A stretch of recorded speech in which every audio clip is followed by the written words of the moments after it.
collègues Cervantes et Vignal, parce qu'après leur intervention, je vais réduire la mienne de 2/3. Alors, je voudrais également les remercier parce qu'après avoir écouté celle de Jean-Pierre Brenas et de Alain Lafont, je me demandais si un vent de sinistrose s'était pas abattu sur cette ville et qu'il ne fallait pas que j'aille me précipiter dans la Tirtaine pour me noyer, tellement notre ville était en difficulté, en panne, dans une sorte de marasme incroyable. En réalité, et Madame Nouin l'a très bien montré dans son diaporama, il y a 3 enseignements forts de cet exercice 2016, dont je rappelle qu'il est le premier en fait du mandat à imputer totalement à l'équipe municipale actuelle, parce que 2014 le budget avait été voté précédemment, et il y avait tellement de coups partis que 2015, le temps de corriger les choses, on ne pouvait pas dire véritablement que c'était sous maîtrise.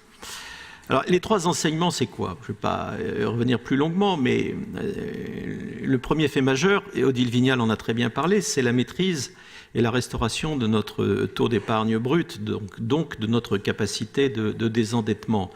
Pour les plus anciens qui sont dans cette assemblée, je rappelle que ce ratio était totalement dégradé à la fin des années 80 en raison d'une politique fiscale que je pourrais qualifier d'assez démagogique, qui consistait à n'augmenter jamais les impôts pour personne, ni pour les entreprises, à l'époque il y avait la taxe professionnelle, ni pour les familles. Donc on n'avait pas d'épargne, donc on ne faisait rien, et on avait un niveau d'investissement très faible. Reconnaissons, mes chers collègues, au moins aux maires actuels, d'avoir été toujours très clairs sur cette question. Je crois d'ailleurs que c'était le seul candidat au municipal à ne pas avoir pris d'engagement démagogique du type « je n'augmenterai pas les impôts, je ne ferai pas ci, je ne ferai pas ça ». Il avait dit voilà, on essaiera de maîtriser les choses pour maintenir, j'insiste sur la deuxième partie de la phrase, Jean-Pierre, j'insiste et écoute bien la deuxième partie de la phrase, pour pouvoir effectivement maintenir pendant longtemps les équilibres fondamentaux. Moi, ce que je ne comprends pas dans votre intervention, mon cher collègue, c'est que vous ne pouvez pas à la fois vous plaindre d'une augmentation des impôts, CQFD, si vous étiez maire, vous ne les auriez pas augmentés, ou en tout cas pas dans ces proportions, et de l'autre côté, dire on n'investit pas assez. Il faut être cohérent. Si votre politique, c'est de dire on n'augmente pas les impôts et on ne fait plus rien, c'est une politique, mais il faut le dire comme ça. Si vous voulez retrouver, puisque vous aviez l'air de le regretter, les niveaux d'investissement de la fin du mandat précédent, eh bien il faut se donner les moyens. Sinon, qu'est-ce qui se passe? Alors pour n'énerver personne, comme il fait très chaud, je voudrais quand même donner quelques chiffres sur ce que pourrait être une politique de fuite en avant et citer l'exemple américain. Comme ça, aucune collectivité française ne se sentira particulièrement visée. Les collectivités américaines, je parle bien sûr des villes, elles pratiquent une politique absolument irresponsable depuis très longtemps. Elles n'augmentent pas les impôts et elles augmentent les dettes. Sur le seul système de retraite des fonctionnaires des villes américaines, ce système est en déficit aujourd'hui de plus de 4 000 milliards de dollars. Retenez bien ce chiffre, il y a de quoi faire sauter non seulement le système américain, mais la totalité du système mondial. La ville de Chicago, qui doit, je l'imagine, avoir quelques moyens, au moment où je vous parle, elle a 14 milliards de dollars d'impayés. D'impayés, c'est-à-dire que les fournisseurs de la ville attendent d'être payés et ne le sont pas. Donc elle est en état de faillite, disons les choses. Moi, je voudrais quand même dire que ma fierté de socialiste, c'est d'avoir appartenu à des équipes municipales qui se sont inscrites depuis la Libération dans une gestion raisonnable, responsable des finances publiques. Et de ne pas pratiquer cette fuite en avant qui consiste démagogiquement à dire on pourrait tout faire sans jamais de recettes. Première chose sur l'épargne. Ce niveau d'épargne, effectivement, Madame la Première adjointe, vous avez la très lourde responsabilité des finances de cette ville, il faut s'attendre effectivement à ce qu'il se dégrade en fonction des éventuelles mauvaises nouvelles qui pourraient nous tomber dessus. Donc il est important qu'il soit haut aujourd'hui pour pouvoir le maintenir au niveau indiqué. Deuxième chose, le fonctionnement. Alors vous dites, Monsieur Brenas, il y a un effort, c'est vrai, vous avez fait des choses, mais ça ne va pas assez loin. On peut toujours dire ça. Mais à ce moment-là, il faut nous dire dans quoi il faut taper. Si vous voulez des économies supplémentaires, il faut nous dire où vous auriez fait les économies. Moi, et ça a été très bien dit par Jean-Christophe Cervantes, et je l'avais dit à propos de la préparation de ce budget,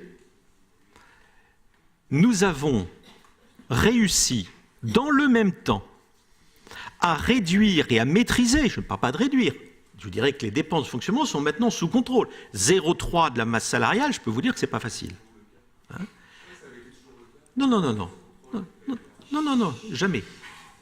Non, il y a eu, il faut le reconnaître. Non mais attendez, si vous masticotez sur cette question, je suis parfaitement à l'aise. Moi, j'essaye de tenir un langage de vérité. Il est exact. Vous poserez des questions tout à l'heure. Il est parfaitement exact que l'équipe précédente, à laquelle je faisais partie, j'étais parmi les adjoints dépensiers, je n'étais pas responsable des finances, mais je prends ma part de responsabilité. Nous n'avons pas suffisamment anticipé la baisse des dotations de fonctionnement et effectivement, à la fin du mandat, nous étions dans une situation délicate et il faut reconnaître et remercier le maire actuel d'avoir pris toute la mesure de la situation dont il héritait et qui a permis de corriger les choses. Alors, sur le fonctionnement, vous dites on ne fait pas assez. Alors moi, je vais vous dire, parce qu'on fait un peu de politique, il y a deux façons de réduire les frais de fonctionnement. Il y a la nôtre et il y a la méthode Vauquier. C'est quoi la méthode Vauquier? Eh bien, je sabre, j'arrête un certain nombre de politiques. Brutalement, eh bien, on va voir les conséquences. On commence d'ailleurs à les voir sur les territoires. Moi, je pense en plus que c'est une gabegie, parce que quand on a lancé quelque chose qui devait se dérouler pour plusieurs années et qu'on l'arrête brutalement, je ne pense pas que ce soit une bonne gestion publique. Nous n'avons rien arrêté. Et j'en viens au troisième point. Nous avons non seulement maintenu les services publics, mais nous avons renforcé un certain nombre d'actions municipales. Quand je dis maintenu les services publics, tout le monde ne l'a pas fait. Moi, j'ai lu, comme vous, les budgets des autres collectivités. Ça m'intéresse de me comparer. Dans deux secteurs, je pourrais en prendre plusieurs. L'action sociale et, par exemple, la culture, j'ai remarqué que ça constituait, pour certaines municipalités, des variables d'ajustement. Eh bien, nous y refusons. On a d'ailleurs, évidemment, que dans la période qui est la nôtre, il faut absolument donner davantage de moyens au CCAS. C'est un devoir absolu de solidarité avec ceux de nos concitoyens qui sont en difficulté. Et sur la culture, vous le savez, on a signé un pacte, et ce n'était pas facile, de maintien. Donc voilà, chapeau. Moi, je voudrais ici, évidemment, remercier l'exécutif auquel je n'appartiens pas, mais également remercier les services. Parce que moi, je les connais bien, ce sont des gens remarquables. Quand on leur propose des challenges difficiles, ils sont toujours présents. Ils ont fait un job extraordinaire. Je regrette d'ailleurs, et nous l'avons remercié, Monsieur le Vice-président, en commission, le départ du directeur des finances, qui évidemment, comme il est très talentueux, a été absorbé, aspiré à d'autres fonctions, mais je l'espère qu'il reviendra dans notre commune. Ils ont fait un travail exceptionnel, dans la plus grande discrétion, et je crois que ça mérite d'être salué. J'en termine sur le service public, parce que là aussi, je remercie Jean-Christophe Cervantes d'avoir parlé de l'éducation. Vous savez que c'est la priorité du mandat. Or, vous avez peut-être lu comme moi, il y a quelques jours, une étude scientifique est sortie sur la question des crèches. Et il apparaît que plus nos jeunes enfants sont pris en charge, accompagnés tôt, plus leur parcours ensuite scolaire est amélioré. Et donc, quand Olivier Bianchi, dans le cadre de la campagne municipale, a dit « je ferai de la petite enfance ma priorité », eh bien voilà, aujourd'hui, nous constatons que c'était particulièrement intelligent.